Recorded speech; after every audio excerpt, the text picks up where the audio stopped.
2 सदिक्षा 3 सीता 4 साकेत 5 सुभाष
भनिदिहाल अरू कसैले उडाए पनि रुँदै बस्नु पर्ला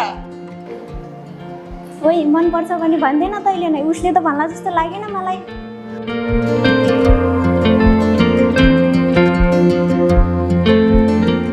सीता सुन न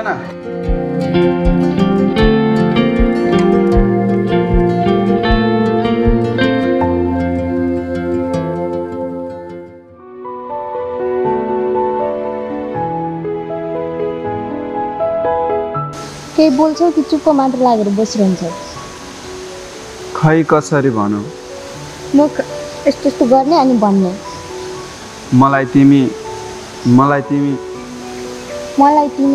तिमी मन पर्छ मलाई पनि तिमी मन पर्छ यति कुरा भन्न पनि यति टाइम लाग्छ बुझ्दो तिमीलाई मेरो पुरा नाम त थाहा छ नि सुभाष विश्वकर्मा समाजले हेर्ने दृष्टिकोणमा एउटा कामी तल्लो जात तिमी आचार्य बाहुनकी छोरी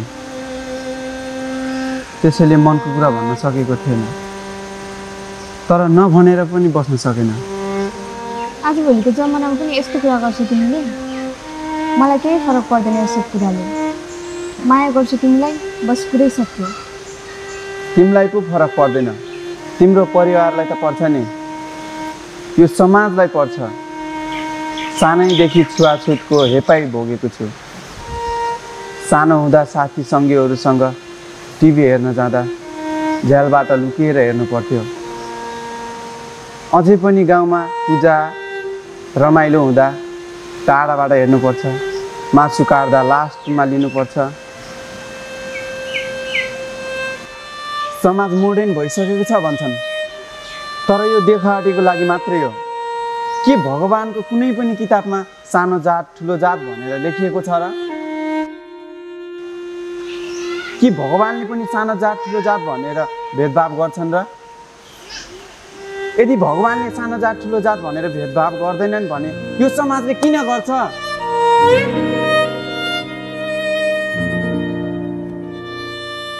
लभ यु सुभाष म तिम्रो साथ कहिले छोड्ने छैन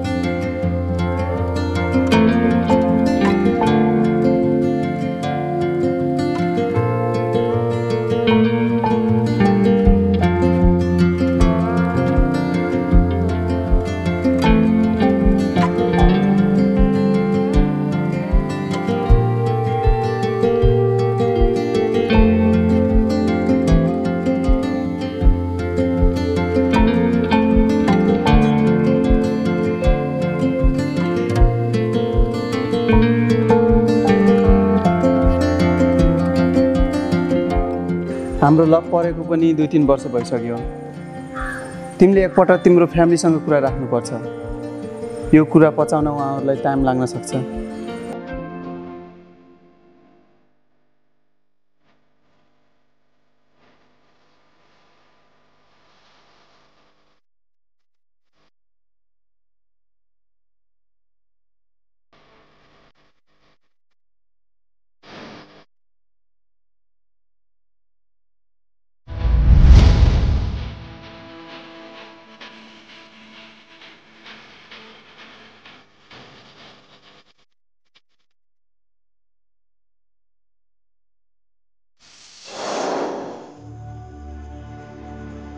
कति गाइस घुम्न गएको थिएँ। लात बन्दिनुहोस्। बाहुनको छोरी भएर एउटा कामीको छोरासँग लट्ठाइने लात लाग्दैन? तैँले त हाम्रो कुलको इज्जत फाल्ने भइस्। मलाई माफ गरिदिनु बुवा। हामी एकअर्कालाई एकदम माया गर्छौँ। म ऊ बिना बाँच्न सक्दिनँ। के भनिस्? लात गिर मान्छे बन्दिनुहोस्। बाहुनको छोरी भएर कामीको छोरासँग लाग्ने। आजको दिनदेखि त्यो कामीको छोरासँग लाग्यो भनेपछि बाबुआमा मरेको मुख देख्छस् तैँले।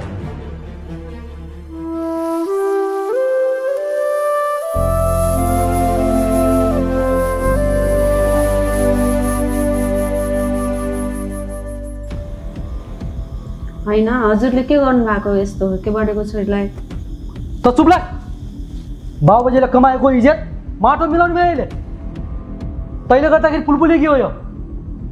यसलाई मैले आजै केटा खोजेर पठाइदिन्छु यसलाई मैले।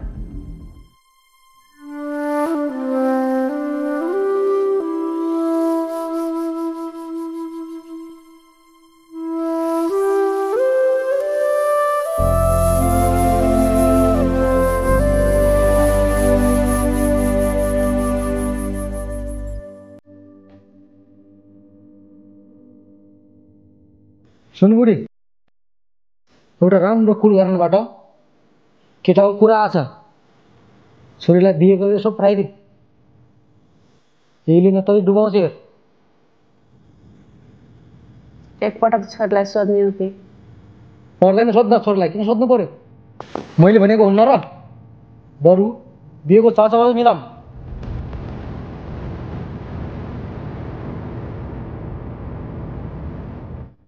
हेर छोरी, तँलाई तेरा बाबुले तेरै भलाइका लागि भनेका हुन्। तिनीहरूसँग हाम्रो स्तरै मिल्दैन। म बिहे गर्छु त उसीसँग गर्छु, होइन भने बिस खाएर मरिदिन्छु। जेसुकै गर, अहिले हामीले भनेको मान्दिनुहोस्, पछि पछुताउनु पर्ला फेरि।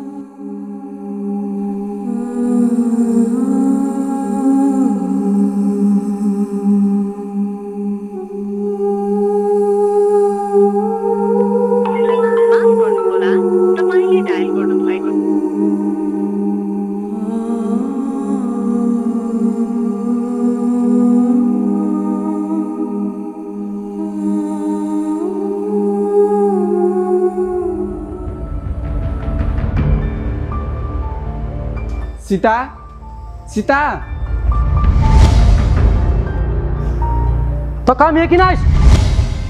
हामी एकअर्कालाई धेरै माया गर्छौँ। बिन्ती छ हजुर, बिन्ती, हामीलाई नछुटाउनुहोस्। आफ्नै जातको केटी कोही भेटाइनस्? हाम्रै छोरीचेली बिगार्छस्? हात दिँदा कुहिदिन्छस्? ओ केटाहरू, यसलाई ठिक गर।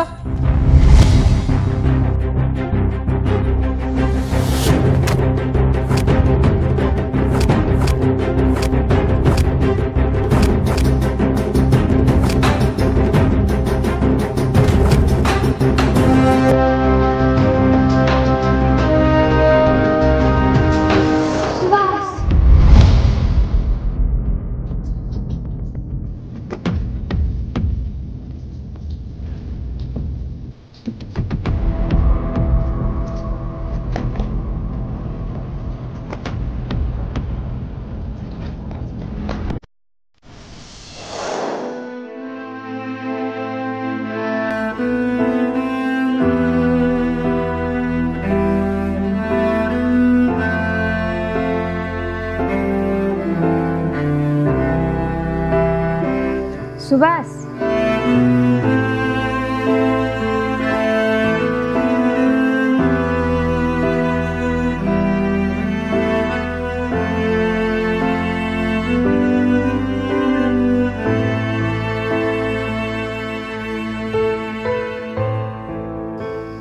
किन यस्तो गरेको? किन बोल्न छोडेको मसँग? मेरो घरमा बिहे कुरा चलेको थियो। फोन पनि खोसेर राखिदिनु भयो। मेरो फ्यामिलीले मान्नुहुन्न। अब हामीले भागेर बिहे गर्नुपर्छ।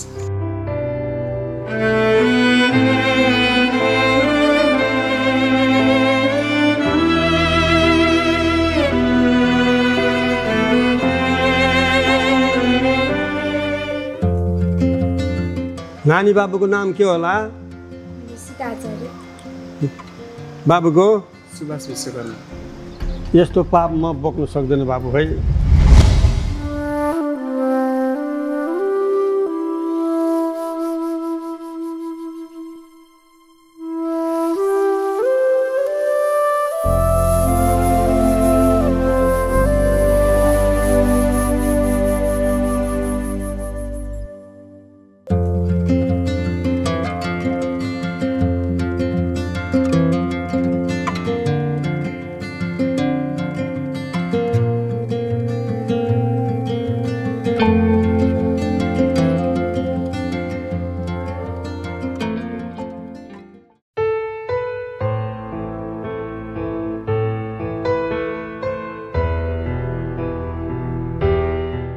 मम्मी, बाबा, हाम्रो छोरी पहिल्यै मरिसक्यो। चाउमिन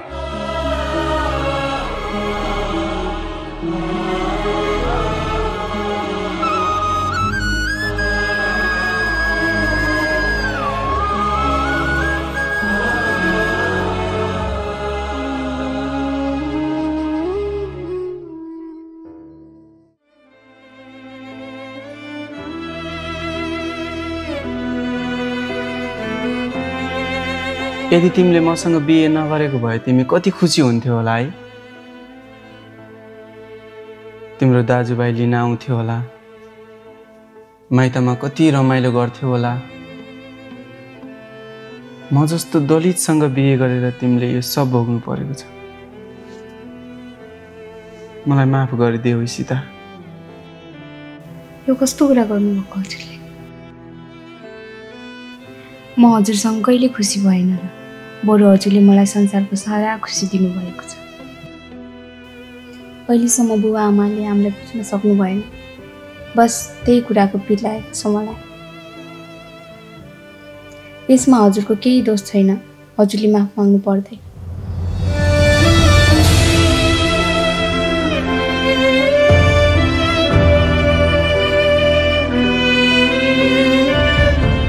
चिन्ता नगर सीता, सब ठिक हुन्छ।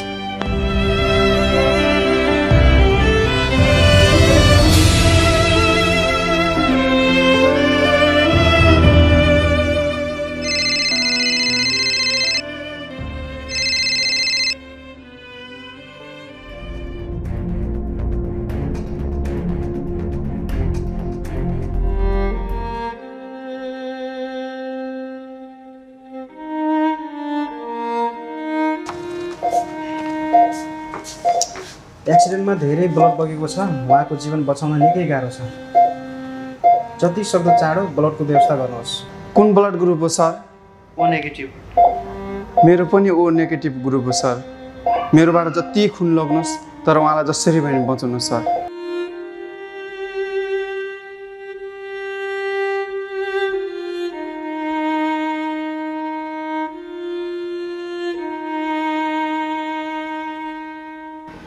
जसलाई मैले पीडा दिएँ, गाली गरेँ, घृणा गरेँ, उहाँले नै मेरो श्रीमतीको ज्यान बचाइदिनु भयो। काटेपछि सबैको रगत रातो आउँछ। माफ गरिदियो छोरी, मलाई माफ गरिदिनु जय साहब। मैले तपाईँहरूको माया प्रेम चिन्न सकेन।